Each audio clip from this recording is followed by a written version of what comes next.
Hey YouTube, I'm making a eBay Knuckleheads video. This is gonna go through some interesting messages that I've been getting recently dealing with these people. It's just kind of funny.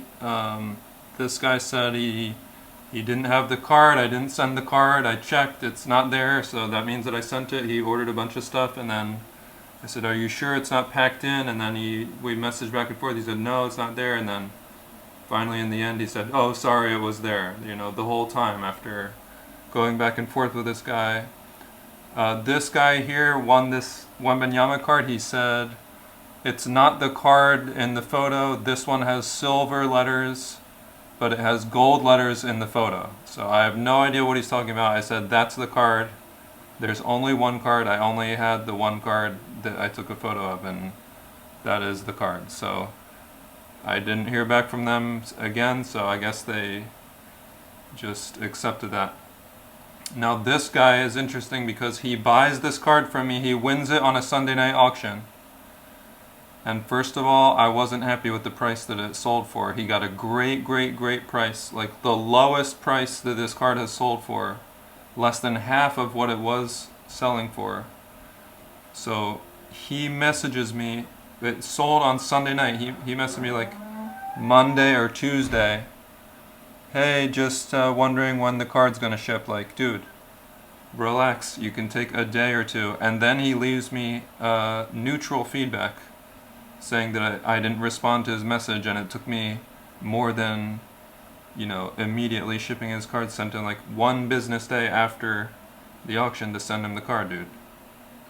Now this guy here, so many people like this. "Oh, do you have more pics? The edges, the top, the bottom, are there any blemishes?" No. Front picture, back picture, there's nothing wrong with the card. If there was something wrong with the card, I would say so. But yeah, I'm not answering to that. Every time you send pictures to people, they never buy the card anyway. I did this again recently. Same thing, the guy didn't buy the card, so I'm just not doing that. This guy bought the card, then he canceled it right away. This happened to me multiple times with Tommy DeVito autograph cards for some reason. Maybe it's just the kind of people that buy Tommy DeVito. But this guy messaged me, "Oh, can I cancel it?" "Oh, no." And I said, "Are you sure you want to cancel it?" Because it was already paid. He had already paid. He said, "Oh, no, well, if it's too late, it's okay, but if not, it's okay." I was like, what's this guy talking about? So I just canceled it. I didn't want to have any issues, with shipping it and then having him return. This guy again buys the card. I think it was like a buy it now, or I forget if it was buy it now or auction. Buys the card. "Oh, sorry, I need to cancel. I forgot I bought the card from somebody else." Like, dude, what are you talking about? These are the kind of things you get. Like, people message you, "Oh, my kid bid on the card. Sorry, I need to cancel." "Oh, I didn't mean to put that much. I need to cancel." Like, stop buying the cards, stop buying the cards, and then we have to relist the thing and everything. It's super annoying. Like, stop doing that. Same thing happened with this guy. Received a different card, was not this one. I was like, dude, there's only one. I don't have multiple. This is the one. It's the same one I took a photo of. It's the same one I sent to you, and that's the card. There is no other card. So, what do you mean you received a different card? That is the card. Now this guy was saying, "Oh, it looks light in the photo, it looks dark in the thing." He messaged me at midnight. I'm like, dude, look at it during the day. Look in it in the daylight. You'll see it looks the same. And he said, "Oh, okay, I'll look at it during the day." So he wound up going away, wound up saying, "Oh, it was fine." So he wound up leaving it alone. Now this guy asked me what carrier is the card being shipped with, but you can see that if you go to the tracking. You can see it's eBay standard envelope or whatever, and it'll tell you right there. You don't need to message me about this. I had some guy on Mercari thought it was being shipped with FedEx. It's not FedEx. It's standard envelope under $20. I took all my listings off Mercari. I'm not using them anymore because Mercari won't protect you if the card goes missing. Tracking doesn't show anything. Card goes missing. I'm out the card. I'm out the sale. Same with this guy. "Just checking on my card." "Yeah, no hurry, just checking." All the random little characters in there, I don't know. But you can see it on the tracking. It's moving through its tracking. I mean, I can look at it for you, but you can also look at it. And all the post office stuff is super messed up right now. Getting tons of messages about tracking, things being slow. This guy asked if I combine shipping on cards. Yeah, okay, it's 50 cents extra per card. That's not really a problem, but usually if you check that on eBay, send a message to the seller, it will tell you this seller offers combined shipping. So it's already in the system. So you already know me, it's 50 cents per card extra. So this guy asked me if I combined shipping for graded cards. I said yes, 50 cents per card. Then he bought a bunch of cards from me. And for some reason, it was free shipping. I had some kind of old promotion that was still there, and he got free shipping on all these graded cards. And I sent him a message like, dude, can you please pay, like, just cover the shipping costs, please? And he just ignored me, so I'm blocking them. I'm not dealing with them anymore because we told him it was 50 cents per card, and he got free shipping on a ton of grading cards, and it cost me. I lost a ton of money on the transaction, which is not cool. And I understand that's on me, but like if you're doing the right thing, it's like, oh, okay, that was a mistake. That wasn't meant to be that. Like here's the $8 or the $9, whatever, to cover the flat rate padded envelope. I mean, it's not a big deal, but when you're buying the cards for 99 cents plus $5 shipping, and you're buying a bunch of them and you win a bunch of them for 99 cents, and then I have to send them to you for free, like that's not really cool, you know? So, especially when we agreed on shipping beforehand. So then this guy from Japan or wherever he was, he wouldn't combine shipping, so I bought a bunch of orders from him, and there was $10 each time, and I'm like, dude, okay, send me combined shipping invoice. And he's like, oh, I can't combine invoice, they get shipped out separately, but if you send me offers on these other ones, I'll cut you a deal on these other ones, and we'll do it like that. So I send him the offers, he didn't respond. I sent him a message, he said, oh, I didn't see it, send me again. Send him a message, didn't send him again. So he didn't wind up accepting my offers. Charged me $10 per item, each single one, and then shipped them individually, and it was just crazy. It was not really cool. So then the last one I'm going to look at in this video is these guys that left me negative feedback. These guys are all blocked. These guys are all blocked buyers. They can never buy from me again. The first guy on the bottom, I used an article. I use recycled paper. So like if LL Bean sends me a catalog or whatever, I use that paper to wrap my cards. I don't care what it is. I just wrap the card. You don't care. It's just wrapping for the card. Like, why do you care what the card is wrapped in? Just take the card and put the envelope and the paper in the trash. So I used an article. It was like a Sigmund Freud article from school. And it was like an old article. I wasn't using it anymore. I was just looking around for some spare paper, recycled paper, to fold the card in and send the envelope. And I put that in there, and this guy's like looking at the paper, like reading the paper. It's about sexuality, homosexuality, whatever. It's just a Sigmund Freud article from the 1920s. Like, why are you looking at it? Like, and why are you leaving me negative feedback? Like, I sent you the card, you bought the card, I sent you the card. Like, it's not like I wrapped it in, hardcore pornography or something. It's just a scholarly article from school, literally a school, a piece of an article that you would read for school. So this guy, we went back and forth, and he said he would take it off, and then he understood. I said, dude, come on, like, you're killing me. This is the first negative feedback I had. I had 100% before this guy. And he said he was going to take it, and then he didn't take it down, and just, like, ignored me. So really not cool at all. Like, I had 100% positive before him.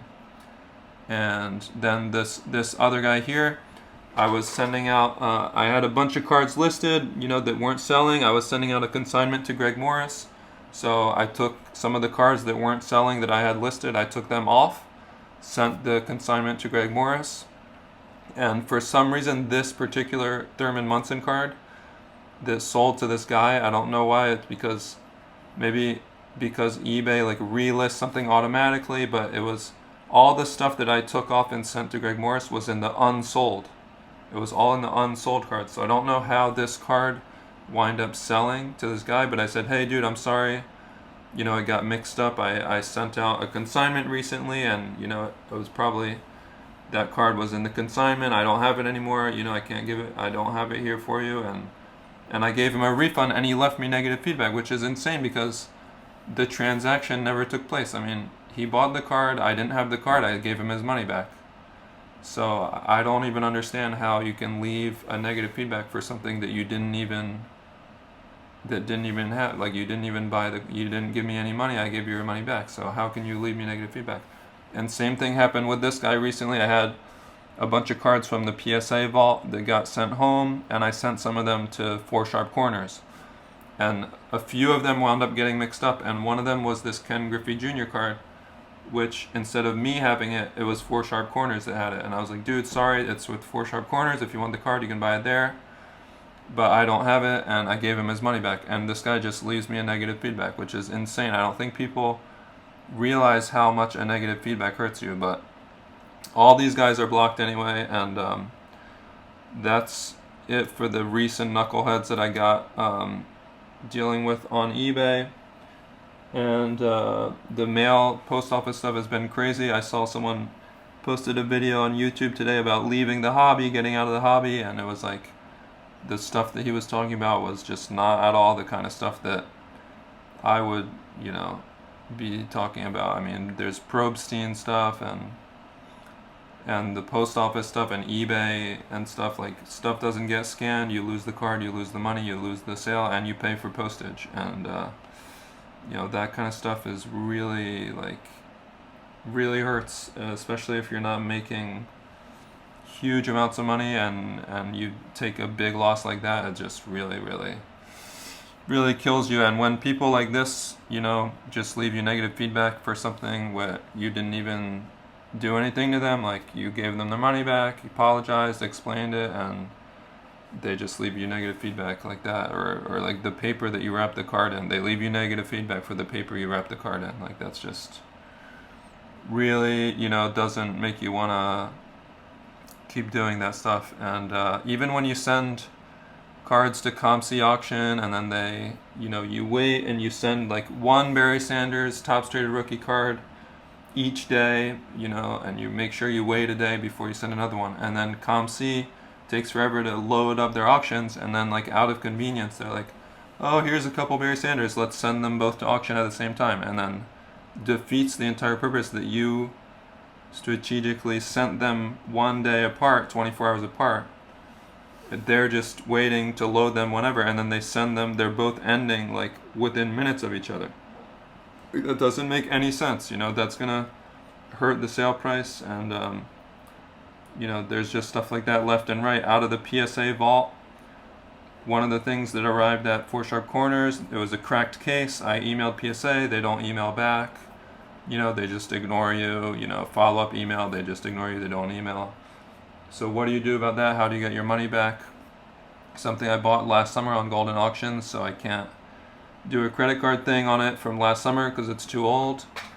But they just shipped it to me now. You can't get it shipped home for the first 90 days. They charge $5 per card. If you wait 90 days, you can get it shipped home for $1 per card. I get it shipped home. It's cracked. So what do?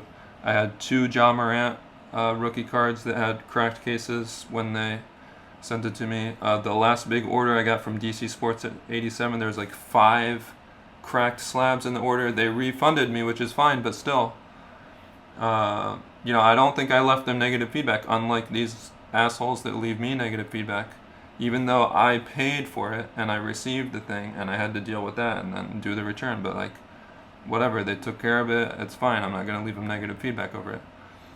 But the kind of stuff that I would expect to see in leaving the hobby video would be like Probstein. I sent them a case, literally a case of 1989 Donruss baseball with the Ken Griffey Jr. rookies in it. I sent them a case of those, of boxes of those, and it just disappeared. They just never listed it. I emailed them, they never listed it. They said, oh yeah, we're looking for it. I sent them a bunch of boxes and sets, like Topps Traded sets and stuff, and I was like, dude, what the fuck happened to that? Like, where is it? And they're like, oh yeah, blah, blah, blah, we're looking for it. They never found it, never gave me my money back or anything like that, never listed it. So, like, what can you do? What can you do with stuff like that? I mean, that's the kind of thing that I would expect to hear from someone in like a leaving the hobby video. But anyway, I'm adjusting, I'm adapting, I'm moving stuff more remote, more online. so I won't have to be dealing with the shipping things and also dealing with the customers directly. So I'll just be selling through, if anything at all, I'll be selling through, Alt and ComC and stuff like that, and having stuff shipped directly. Like if I'm buying stuff on eBay, I'll just have it shipped directly to Alt, have it shipped directly to ComC. And yeah, this losing stuff in the mail is just so painful, and getting negative feedback for things like this is also pretty painful. So that's it for this video. Thank you guys for watching. I'll have one soon on Victor Wembanyama. I bought a bunch of stuff and have been selling that. I've recently been buying some Jaden Daniels autographs. So we'll see if those do well, like selling them in the lead up to the NFL draft. And then there's a bunch of Yamamoto cards that I got from Japan that are being shipped over, and I'm going to sell those leading into baseball season, so I'll do a video on those. There's some pretty big ones. On in the Yamamoto stuff, so we'll see how that does. So those videos will be coming soon, and thanks as always for watching, and I'll see you guys next time.